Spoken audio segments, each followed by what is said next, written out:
মান্না সাহেব যেদিনই মারা গেছে তারপরের দিনে মনে করেন যে ইন্ডাস্ট্রি পতন শুরু হয়ে গেছে ভাই, যে যেটাই বলুক কারণ এর প্রতিবাদী মানুষ ইন্ডাস্ট্রিতে আর নাই।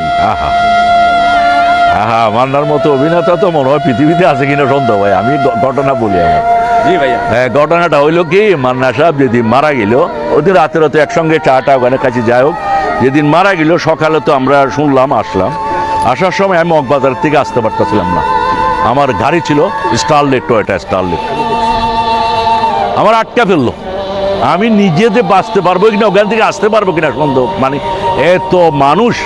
আমি ব্রুস লির স্টোরি পড়ছিলাম, লিজেন্ড মার্শাল আর্টের প্রবর্তক যাকে বলে, ব্রুস লি না, কিং অফ কুংফু যাকে বলে, কিং অফ কুংফু। হ্যাঁ, তো ওর মৃত্যুতেও আমি পড়ছি 73-তে মারা গেছে, 20শে জুলাই 73-তে। ওর ওখানে দেখছি আমি এরকম স্টিমা পাইনি। আমাদের মহানায়ক বলে মান্না সাহেব যেদিন মারা গেছে, যে লুক দেখছি, মানে এটা কল্পনা, এটা না বুঝলে আসলে সব দিক দিয়ে ক্রস বন্ধ হয়ে গেছে। আমরা এক পর্যায়ে চিন্তা করলাম, এফডিসি কর্তৃপক্ষ, পরিচালক, সম্মানিত শিল্পী সবাই চিন্তা করলো হেলিকপ্টার দিয়ে আমরা তাকে শহীদ মিনারে নিয়ে যাব। ওটা পর্যন্ত শেষ পর্যন্ত আমরা তাকে নিতে পারিনি। এরকম কতগুলি ব্যাপার হয়েছিল। তো মান্না সাহেবের সঙ্গে এটা, মান্না সাহেব যেদিনই মারা গেছে তারপরের দিনে মনে করেন যে ইন্ডাস্ট্রি পতন শুরু হয়ে গেছে ভাই, যে যেটাই বলুক কারণ এর প্রতিবাদী মানুষ ইন্ডাস্ট্রিতে আর নাই।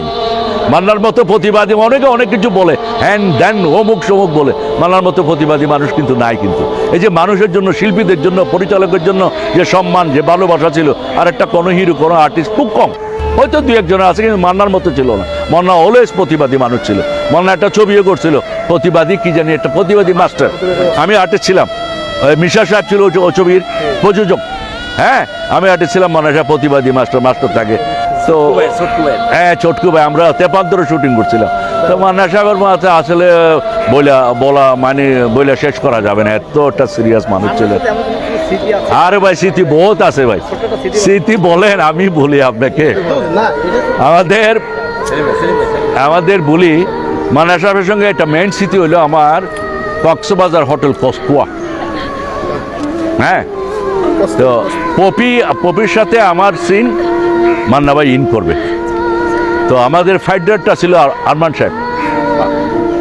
তো আমি তো তখন ফুল ইয়ং অ্যাকশন, আমার হাতে তো তখন মনে করে মারলে বাতাস যায়, কি বাতাস, কি হিরোরা ভয় পায়, বলে যে এটা কোবরা কি করে, এরকম স্পিডে মারলে ফাইট করবে না তার সঙ্গে, এরকম বলে হিরোরা। মান্না ভাই বলে, এটা আপনি এত স্পিডে মারেন কে, এত স্পিডে কেল লাগে মারেন মেয়ে, ভয় লাগে মেয়ে, এরকম একটু দুষ্টুমি করে বলতো আর কি। তো মান্না সাহেবের সঙ্গে এটা, মান্না সাহেব যেদিনই মারা গেছে তারপরের দিনে মনে করেন যে ইন্ডাস্ট্রি পতন শুরু হয়ে গেছে ভাই, যে যেটাই বলুক কারণ এর প্রতিবাদী মানুষ ইন্ডাস্ট্রিতে আর নাই।